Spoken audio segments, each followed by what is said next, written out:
For he's football crazy, he's football mad. The football is a take away the little tent he had, and it would take a turn to watch the George Best, 22 years old, businessman, male model, one of the greatest footballers in the world.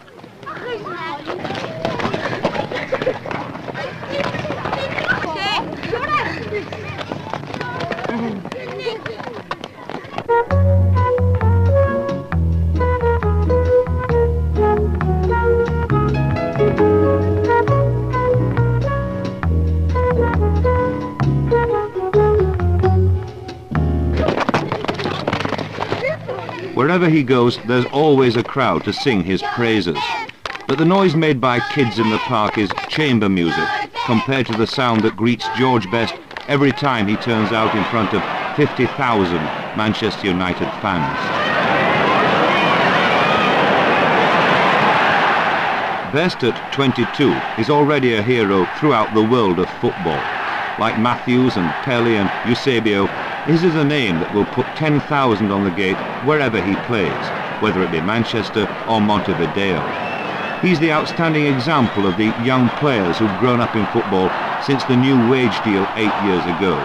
His attitudes are not those of an athlete, but of a pop star. The same can be said of his salary. He earns between £20,000 and £30,000 a year, has a 3-year contract as a male model, owns 2 boutiques and 2 motor cars, which at present he cannot drive due to an unfortunate brush with the law.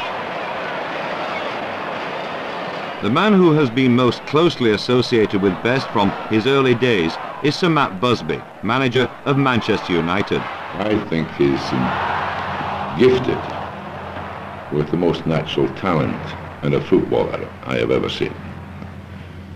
He's got this tremendous faculty of beating a player close to him in so many, many ways. There are players that you can dictate they'll come and beat you this way and that way, but this lad can beat you in so many ways. His amazing control, his amazing balance, and of course one of the greatest things he has is his temperament. He's got the temperament for this big occasion. It doesn't worry him, never has worried him. This is a great thing. Best came to United 7 years ago from his home in Belfast. He had shown outstanding ability as a schoolboy, but had been turned down by several clubs because of his physique. I don't think he'll reach his peak until he's about 26, 27 years of age. One would say, even as he plays this now and the way he can play and everything else, that this was the complete player, but I don't think he is a complete player in that respect. I think the maturity of the next 2 or 3 years will make him probably the most complete player. When he arrived in Manchester, he became unhappy and homesick, so he went back to Belfast. His father persuaded him to return. When I first came, well, there was nothing off me. There's nothing off me at the moment. There was even less then. I was only about 7 stone and about 5 foot nothing. And they frightened me, actually, the size of them. I mean, average build people, they look like giants beside me, and I thought it was impossible. I really only got a chance because they were struggling at the time. They had a lot of injuries, and the team weren't really playing well. And I thought I was only stuck in to sort of fill a gap. And I dropped out after 1 game for a few months, and then I got back in again. And from then, after maybe about a dozen games, amazingly, I found it quite easy to play in the First Division. I found it easier in the First Division than I had in even the reserves or youth teams. I don't know whether they were treating me easy because I was a newcomer, but I used to find it pretty easy to do whatever I wanted on the pitch. Mm-hmm. And then I started to think, you know, it was like nothing, and I was going out enjoying it. It was like, I looked forward to Saturdays, and then I never worried about it. And then I thought it was so easy, and that's when I probably started to realise, I'm going to be a professional footballer. Mm. And since then, I never thought of how good I was. My only feeling was to get better, and that's all I think about now, just improving all the time. Do you still find it easy? It's not as easy as it was then. I think after a season they get to know sort of maybe little weaknesses and good points, so it probably becomes easier for defenders. I still find it quite easy, yeah. But really? I do, yeah. Why is this? Because it's natural to you, the game, or what? I think it must be, because I don't have to train hard. I don't have to work on anything. It must be just natural ability. I've been very lucky, I've always said you can't teach someone to play football. You can maybe improve certain points of their game, but it's got to be born in you. You've got to have it to start with.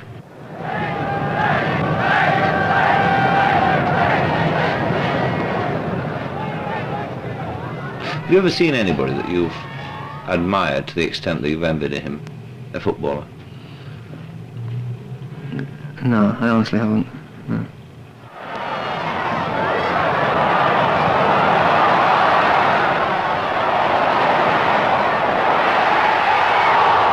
I think there's a bit of a warmth between George and I. We've been very close. I mean, I've been quite close with the family, his father Dick and his wife. And I think probably there's a bit more closer and a warmer relationship than they are normally.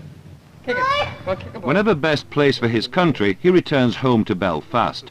The family debt to Manchester United and its manager has been repaid by naming George's baby brother Ian Busby Best.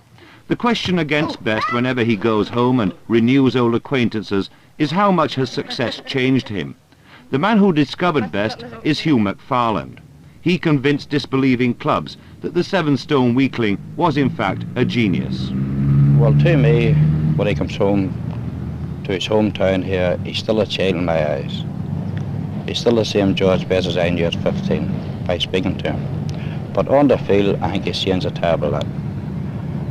Because as I lately, he has been playing sometimes with George Best and at his club.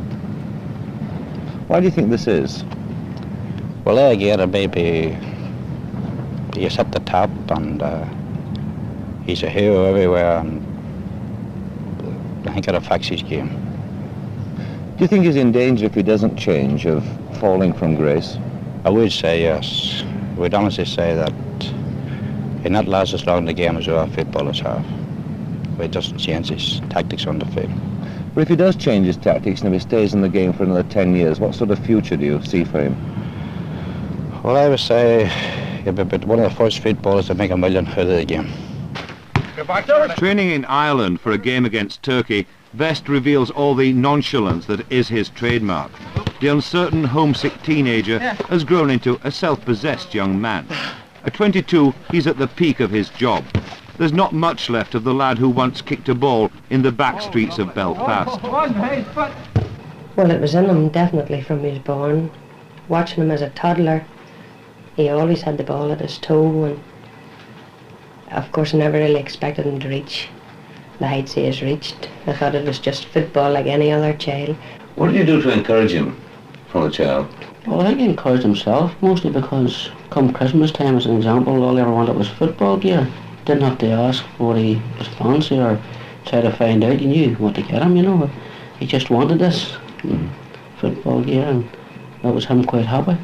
When he went to the grammar school, he had the brains to, I suppose, go further, as you might say, but because they didn't play football, that wasn't part of his life. Football was his life, and that's what he wanted.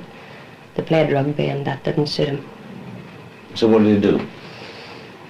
Well, he stayed off school, started to play truant, and went off and played football every afternoon on his own. Took the ball with him most days, and unknown to me, of course. What did you think about this, Mr. Best, at the time? Well, I kind of accepted it. I mean, there was no point in trying to push him to do something he wasn't happy about. He lost his scholarship, of course, through this, and got him fixed up in another school. And he appeared more content there, so the football just developed on from there. What about you, Mrs. Best? I mean, did it worry you that your son was going to go into professional football? Did you want him to be something else? Not really. because he didn't really know himself what he wanted to be. As a boy, he wanted lots of different things. At one time, he was going to go on to the ministry. He wanted to be a minister. Right. He did. Then he changed his mind and he thought he would like to go to the printing. He loved printing. Well, there he was to go to the printing when he went across for his trials to Manchester. But of course the football came first. When he got the opportunity of the football, he forgot about everything else. At any time, George Best's talent would be rare.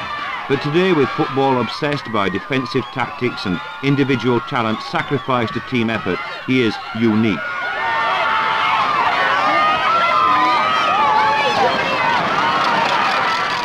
It's a futile business picking all-time greats at any game, but seeing Best in action, it's impossible to imagine anyone, past or present, having a greater abundance of gifts. But for all his gifts and all that fame and fortune have brought him, Best remains a remarkably level-headed young man. There's no vanity in him, just supreme self-confidence in his own ability.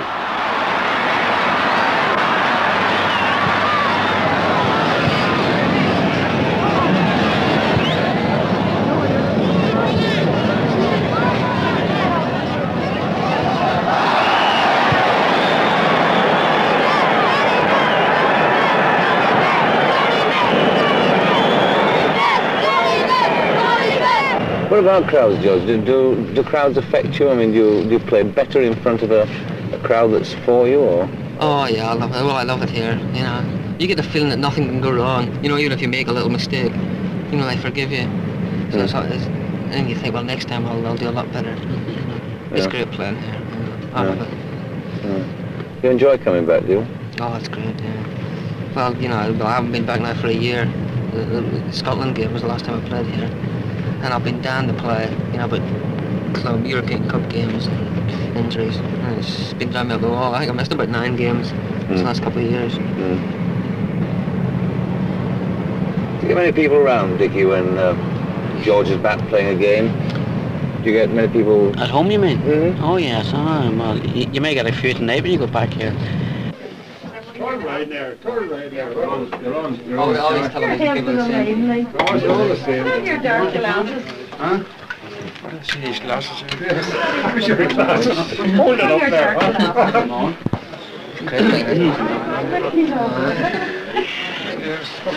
I lie at night, wondering many a time where he is, what he's doing. And the cars definitely are my biggest worry. To be quite honest, I didn't like to see him losing his licence, but at the same time, I'm worrying about him now getting it back. Because he's got a faster car and he can't wait until he drives it. Of course, there again, as I say, I still think he has enough sense, you know, to know what he's doing. As I say, he's not a child any longer. Although to me, I still maybe am inclined to treat him as a child, you know, but he definitely isn't. Like, to me now, he's a man, and I think he should have a bit of sense now. What about girls, Mrs. Best? Because undoubtedly he's one of the most attractive men in Britain as far as the feminine sex is concerned. As a mother, I mean, what do you think about this when you read about George and his girlfriends in the newspapers? Well, to be quite honest, I don't worry much about the girlfriend. Because with a lad like him, not only him, there are thousands of others like him, pop stars, what have you. There again, they're girls, I just leave it up to the lad himself. He must know the good girls from the bad ones, and I hope that when he does decide to marry or take a girl, I only hope he's sensible enough to take one that can look after him.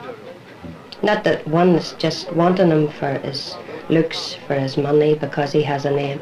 I'd like to see him settling well and making a real home for himself and family, what have you, you know. But not one that's just after him for the name. What drink? Where's Cherry? What? Well on. Anything. Nice time. Oh, fantastic. Well, what's anything? Fantastic. You want to start? What do you think of a score? A crystal ball? Modelling clothes for a mail-order firm earns George Best £5,000 a year. That in itself is sufficient answer to those people who might think that a footballer who becomes a male model in his spare time is a bit suspect. In any case, the job fits him well. He's one of the few sportsmen that the glossy magazines know and write about, a pop star rather than a footballer.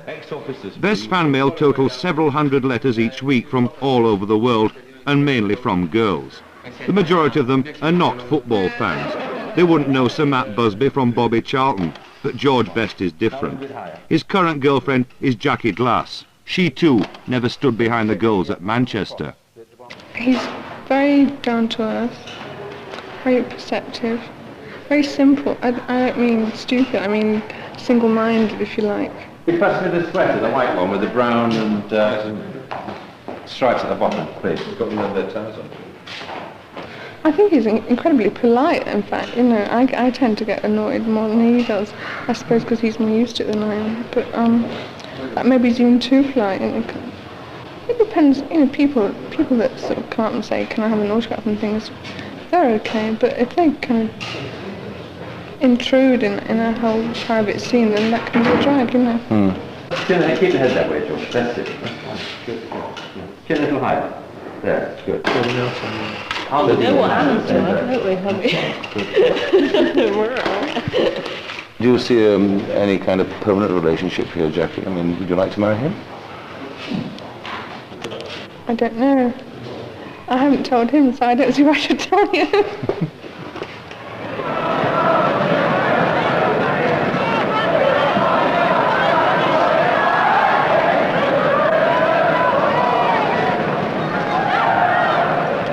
Despite his skill on the field of play, George Best, with his young man's appetite for living, leaves himself wide open to speculation about the life he leads away from football. Mostly it's gossip, but underlying it is a serious question. Can Best make his own rules and still remain at the top? A man who's known him since boyhood is Belfast journalist Malcolm Brodie. His reactions 2 years ago I felt were tremendous. Now I noticed a certain slowing up, and he was being caught in tackles where previously he was avoiding them. I feel that now is the time when someone must come along to George Best and say to him, look, you have 10 years of supreme soccer skill in you, still left in you yet, and if you want to remain at the top, you must dedicate yourself to it, and that other pleasures and pastimes in life will just have to be put into the background temporarily. I'm my own worst enemy. I realize, you know, I know sometimes I go a bit beyond, you know, what my limits, because at the moment training and football is not a strain to me. You know, I enjoy training and I can train pretty easily, but I think maybe 3-4 years, if you can't burn a candle at both ends, which I admit I have done in the past, but I think I'm beginning to settle down a bit. But I mean, if you realise this, and you're bright enough to realise that this is something that could act against you, why do you keep on doing it if you know that it's wrong, it's against your best benefits? Because I enjoy it, I suppose. I know it's wrong, obviously, to try and do too much, but I'm just a person who I can't stay in. You know, I can't stay still for 5 minutes. I've got to be on the move all the time, and it's just impossible. I sort of can't go home at 6 o'clock and have my tea and sit there until 10 o'clock and then go to bed. I find it almost impossible. So I think it'd probably be a good thing when I get married.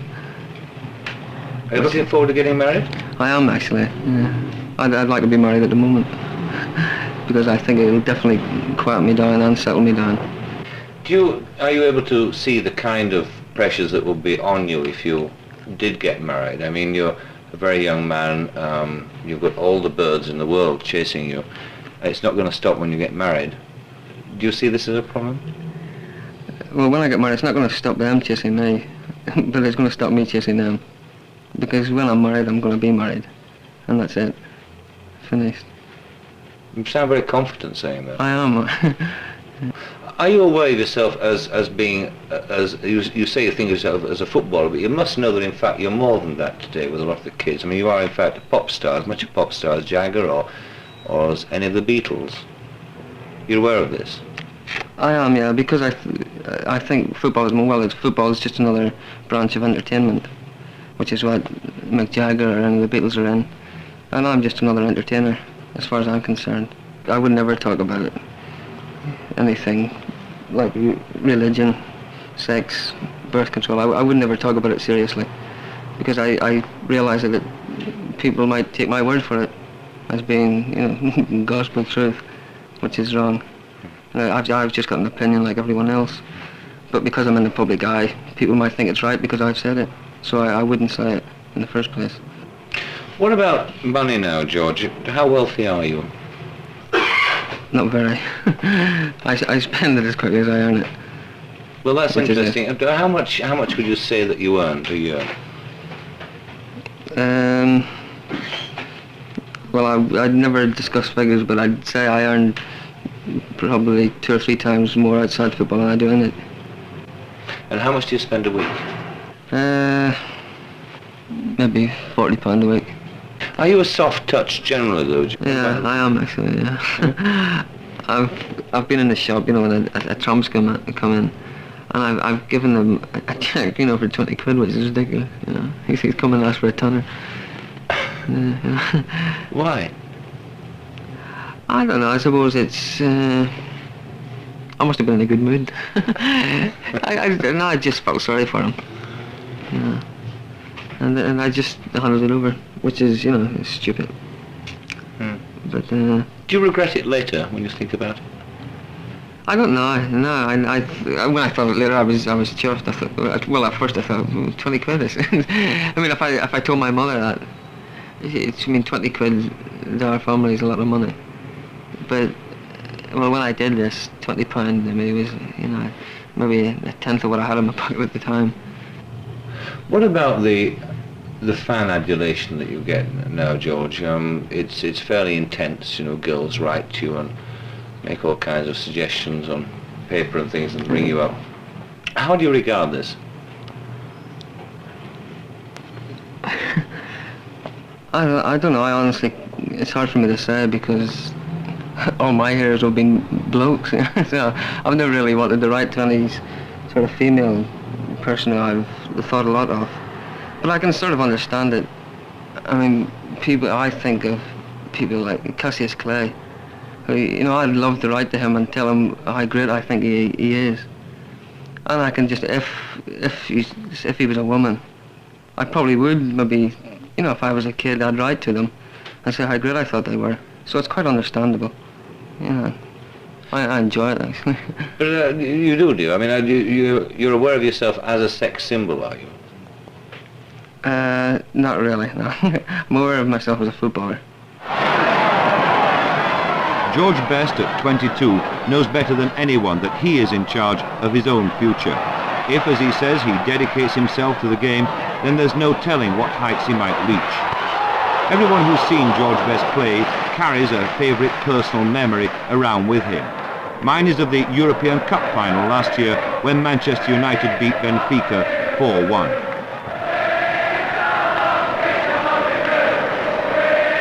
After 90 minutes the scores were level and Best had played, by his own standards, badly. Then in extra time he won the match with a superb individual goal, the sort that only great players are capable of.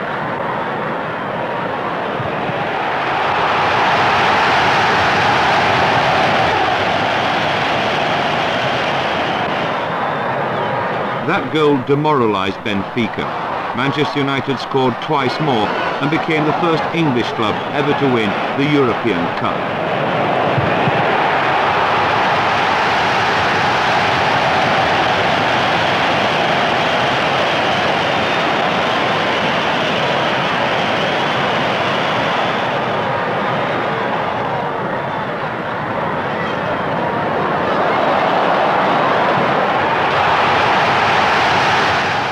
Manchester United's road to victory had been opened up by George Best, who could develop into the greatest footballer there has ever been. always providing that he wants it that way.